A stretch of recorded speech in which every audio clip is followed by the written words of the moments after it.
ముఖ్యమంత్రి చంద్రబాబు నాయుడు మీడియాతో మాట్లాడుతున్నారు. లైవ్ లో చూద్దాం. మాణిక్య వరప్రసాద్ గారు, పుష్పరాజు గారు, సేమంతకమణి గారు, గౌరవనీయులు social welfare department principal secretary Rawat గారు, జిల్లా కలెక్టర్ గారు, tribal welfare department principal secretary Sisodia గారు, ఈ కార్యక్రమానికి చేసిన సోదరమండలందరికీ, రాష్ట్రంలో ఈ ప్రోగ్రాములో భాగస్వాములవుతున్నటువంటి సోదరమండలందరికీ, అదే మాదిరిగా 120వ జయంతి ఉత్సవాలు మనం జరుపుకుంటున్నాం. ఒక మహనీయుడు ఆ రోజు పుట్టడం, ఆయన్ని ఇక్కడే కాకుండా ఈరోజు ప్రపంచం మొత్తం మెచ్చుకునే ఏకైక మేధావి డాక్టర్ అంబేద్కర్ గారని చెప్పి కూడా నేను మీకు తెలియజేస్తున్నాను. అలాంటి పవిత్రమైన రోజున మన నూతన రాజధానిలో, మన అమరావతిలో ఆ మహనీయుడిని శాశ్వతంగా జ్ఞాపకం పెట్టుకోవడానికి, స్ఫూర్తినివ్వడానికి ఈరోజు మనందరం కూడా అంబేద్కర్ స్మృతి వనానికి శంకుస్థాపన చేశాం. 125 సంవత్సరాలు పూర్తయింది కాబట్టి 125 అడుగుల ఎత్తైన విగ్రహం ప్రపంచంలో ఎక్కడా లేదు. అలాంటి విగ్రహానికి రూపకల్పన చేసిన ఏకైక ప్రభుత్వం ఆంధ్రప్రదేశ్ ప్రభుత్వం అని చెప్పి కూడా నేను మీకు తెలియజేస్తున్నాను. అంతేకాకుండా 20 ఎకరాల్లో ఈరోజు మన యొక్క స్మృతి వనాన్ని మనం ప్రారంభించుకోబోతున్నాం.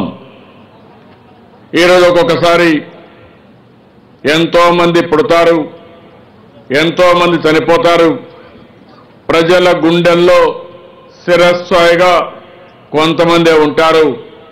వాళ్ళల్లో ప్రముఖుడు ఏకైక వ్యక్తి డాక్టర్ అంబేద్కర్ గారని చెప్పి కూడా నేను మీకు తెలియజేస్తున్నాను. ఇప్పుడే మన మిత్రులు మాట్లాడారు, చాలా విషయాలు చెప్పారు. ఆ మహనీయుడు దూరదృష్టి, ఆ మహనీయుడి యొక్క తెలివితేటలు, ఆయన కష్టపడిన రాసినటువంటి రాజ్యాంగం ఈరోజు ప్రతి ఒక్కరికి ఒక ఆదర్శం, ఆచరణీయం, ఒక మాటలో చెప్పాలంటే శిరోధార్యం కూడా.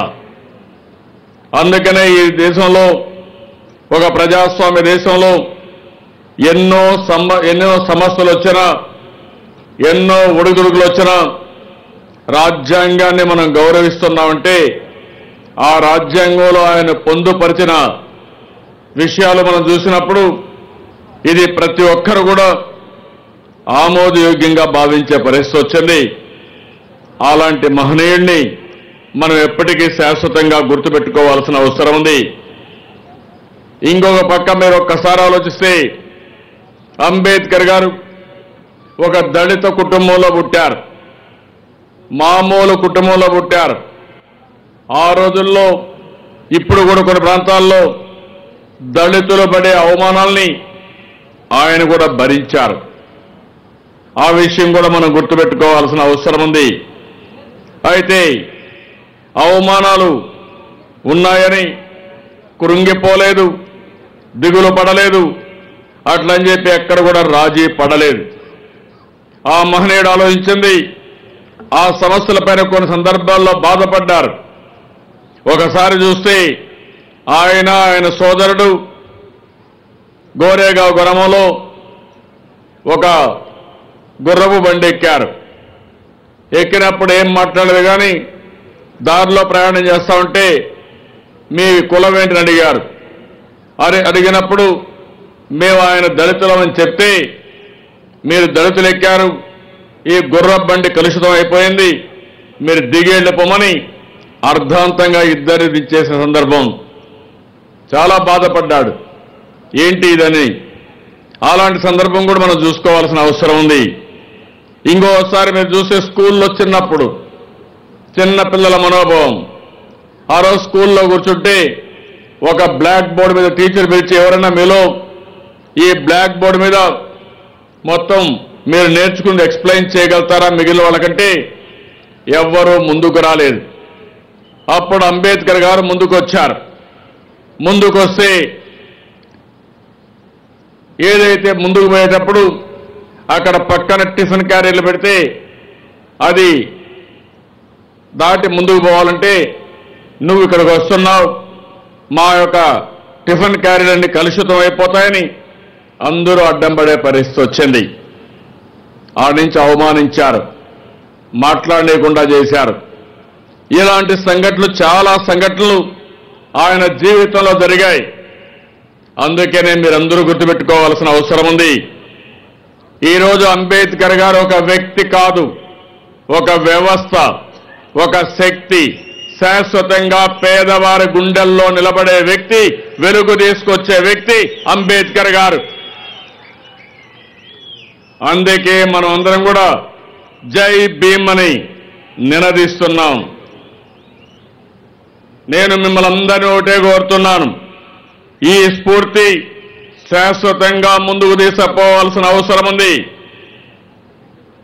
ఈ యొక్క ఏప్రిల్ నెల ఒక పవిత్రమైన నెల. ఈ నెలలో ఒక మహనీయుడు అంబేద్కర్ గారు పుట్టారు. అదేవిధంగా దళితుల కోసం పనిచేసిన జగజ్జీవన్ రామ్ గారు పుట్టారు. అదేవిధంగా వెనుకబడిన వర్గాల కోసం రాజీ లేని పోరాటం చేసినటువంటి పూలే గారు పుట్టారు. అంబేద్కర్ గారు ఎప్పుడు కూడా ముగ్గురిని ఆదర్శంగా తీసుకున్నారు. మొదటి వ్యక్తి పూలే గారు, రెండో వ్యక్తి కబీర్ గారు, మూడో వ్యక్తి గౌతమ బుద్ధుడు. ఈ ముగ్గురిని ఆదర్శంగా తీసుకుని ఆ మహనీయుడు ముందుకు పోయే పరిస్థితి వచ్చింది. అదే సమయంలో మీరు ఒకసారి చూస్తే మన రాష్ట్రంలో నందమూరి తారక రామారావు గారి గురించి ఎవ్వరూ మరిచిపోలేం. దళితులకు కానీ పేదవాళ్ళకు కానీ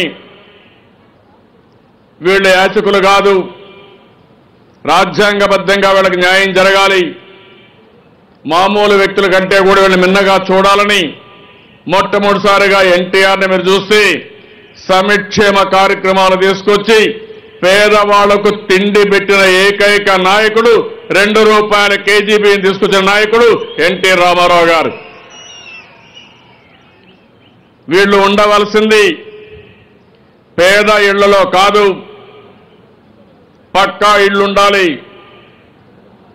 అని అంత మునుపు మీరు చూస్తే ఏ ఎండకు ఆ ఎండకు గుడిసె కింద వేడి, ఓసారి వర్షం పడితే వర్షం కూడా ఇంట్లోనే ఉండేది. అలాంటిది దేశంలో మొట్టమొదటిసారిగా శాశ్వత గృహ నిర్మాణానికి రూపకల్పన చేసిన ఏకైక వ్యక్తి ఎన్టీఆర్ అని చెప్పి కూడా నేను మీకు తెలియజేస్తున్నా.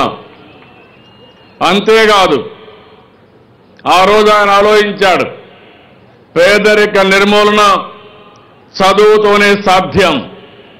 పేద పిల్లల్ని బాగా చదివిస్తే, ఎస్సీ ఎస్టీ పిల్లల్ని బాగా చదివిస్తే, ఒకసారి బాగా చదువుకున్న ఉద్యోగాలు వస్తే వాళ్ళ జీవితంలో పేదరికం ఉండదు, వాళ్ళ తర్వాత తరాలకు కూడా ఇబ్బందులు ఉండవనే ఉద్దేశంతో కార్పొరేట్ స్థాయిలో భారతదేశంలో గురుకుల పాఠశాలకి, రెసిడెన్షియల్ పాఠశాలకి శ్రీకారం చుట్టిన వ్యక్తి నందమూరి తారక రామారావు గారనే విషయం మీరు గుర్తుపెట్టుకోవాల్సిన అవసరం ఉంది.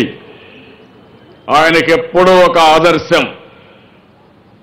అంబేద్కర్ గారు, పూలే గారు, జగజ్జీవన్ రామ్ గారు వీళ్ళని ఒక ఆదర్శంగా తీసుకుని ఆయన ముందుకెళ్ళాడు. ఈరోజు తెలుగుదేశం పార్టీ ఆ ఆదర్శాలని కొనసాగిస్తున్నాం. అందుకనే మీరు ఒకసారి చూసి, నేను ముఖ్యమంత్రిగా ఉన్నప్పుడు, ఎన్డీఏ గవర్నమెంట్ ఉన్నప్పుడు మొట్టమొదటిసారిగా భారతదేశ స్పీకర్ని, పార్లమెంట్ స్పీకర్ని బాలయోగిని ఎంపిక చేసిన ఘనత కూడా ఈ తెలుగుదేశం ప్రభుత్వాన్ని కూడా నేను మీకు తెలియజేస్తున్నా. ఆ తర్వాత శాసనసభ స్పీకర్గా బాలయోగ్ గారిని మన ప్రతిభా భారతి గారిని పెట్టాం. ఒక చీఫ్ సెక్రటరీగా మాధవరావు గారిని తీసుకొచ్చాం. ఇలాంటివన్నీ కూడా తెలుగుదేశం పార్టీ సంక్షేమ అభివృద్ధి కార్యక్రమాలే కాకుండా ఎస్సీల్లో ఎస్టీల్లో గౌరవించి వాళ్ళను కూడా ముందుకు తీసుకొచ్చిన ఘనత తెలుగుదేశం పార్టీది. అదే కాంగ్రెస్ పార్టీని చూస్తే భారత రాజ్యాంగ నిర్మాత అంబేద్కర్ గారిని అడుగడుగునా అవమానం చేశారు. 1952లో లోకసభ ఎన్నికల్లో ముంబై నార్త్ నియోజకవర్గంలో పోటీ చేసి కాంగ్రెస్ అభ్యర్థిని పెట్టి ఓడించారు. చివరికి బాద్రా నుంచి ఉప ఎన్నికలు వస్తే అక్కడ కూడా ఆ మహనీయుడిని ఓడించే అంత మేధావిని ఓడించే పరిస్థితికి వచ్చారు. అందుకని అంబేద్కర్ గారు ఒక మాట చెప్పేవారు, ఎప్పుడు కూడా కాంగ్రెస్ లో చేరితే షెడ్యూల్ జాతులు ఎప్పుడు అధికారంలో పొందలేవని అంబేద్కర్ గారు 1948లో ఏప్రిల్ 27 తారీఖున లక్నోలో చెప్పాడు. అంతేకాకుండా ఎప్పుడు కూడా కాంగ్రెస్ పార్టీని ఆయన ఆదరించలేదు. ఆ విషయం మనం గుర్తుపెట్టుకోవాల్సిన అవసరం ఉంది. ఆయన చెప్తూ ఒక మాట అన్నాడు, చేదైన పదార్థాన్ని మిఠాయిగా మార్చడం సాధ్యం కాదు, ఏ రుచిని ఎలాగైనా మార్చవచ్చు, కానీ విషం తేనెగా మారడం అసాధ్యమని అంబేద్కర్ గారు ఆ రోజు చెప్పారంటే అది ఆయనకున్నటువంటి నిశ్చితమైన అభిప్రాయం కాంగ్రెస్ పైన. అలాంటివన్నీ కూడా మనం ఒకసారి గుర్తుపెట్టుకోవాల్సిన అవసరం ఉందని చెప్పి కూడా నేను మీకు తెలియజేస్తున్నాను. ఇంకో పక్క స్వాతంత్రం కోసం పోరాడాడు. 3 రౌండ్ టేబుల్ కాన్ఫరెన్స్ రెండింటికి వెళ్ళాడు. అదే మరి 1947లో ఆగస్టు 19వ తేదీన అంబేద్కర్ గారు భారత రాజ్యాంగ డ్రాఫ్టింగ్ కమిటీ చైర్మన్ గా ఎంపికయ్యాడు. ఆ సమయంలో మీరు ఒకసారి చూస్తే టిటి కృష్ణమాచార్య గారు ఒక మాట చెప్పారు. ఆయన మాట్లాడుతూ రాజ్యాంగ రచనా సంఘంలో నియమించబడిన 7గురిలో ఒకరు రాజీనామా చేశారు, వేరొకరు రాష్ట్ర రాజకీయాల్లోకి వెళ్ళిపోయారు, ఇంకొకరు అమెరికాలో ఉండిపోయారు, మరొకరు మరణించారు. రచనా భారం మోయాల్సిన ఒకరిద్దరు ఢిల్లీకి దూరంగా ఉన్నారు. అందువల్ల రాజ్యాంగ నిర్మాణం రచనా భారం అనివార్యంగా అంబేద్కర్ మీద పడిందని టిటి కృష్ణమాచార్య గారు చెప్పారంటే ఏ విధంగా ఆయన బాధ్యత తీసుకొని రాశారో మనం గుర్తుపెట్టుకోవాల్సిన అవసరం ఉంది. చాలా కష్టపడ్డాడు, అనుభవాలన్నీ దృష్టిలో పెట్టుకున్నాడు, భావి తరాల భవిష్యత్తు దృష్టిలో పెట్టుకున్నాడు, దీర్ఘకాలిక ప్రయోజనాలు ఆలోచించాడు. అందుకనే ఆయన రాసిన రాజ్యాంగం 65 సంవత్సరాల తర్వాత కూడా ఇది ఆమోదయోగ్యమైందంటే అది ఆయన చూపించిన చొరవ అని చెప్పి కూడా నేను మీకు తెలియజేస్తున్నా. అదే సందర్భంలో ఈరోజు ఒక పవిత్రమైన రోజు. ఒక పక్క అంబేద్కర్ గారు పుట్టినరోజు, ఇంకో పక్క ఈరోజు చూస్తే గుడ్ ఫ్రైడే. యేసు ప్రభు తన జీవితాన్ని ఒక సిలువగా ఆయనే ఆహ్వానించిన రోజుది. అంటే ఒక త్యాగం, ఒక భావి తరాలకు ఇంకొక వ్యక్తి ప్రపంచానికి త్యాగమయుడుగా యేసు ప్రభు అవతరిస్తే భారతదేశంలో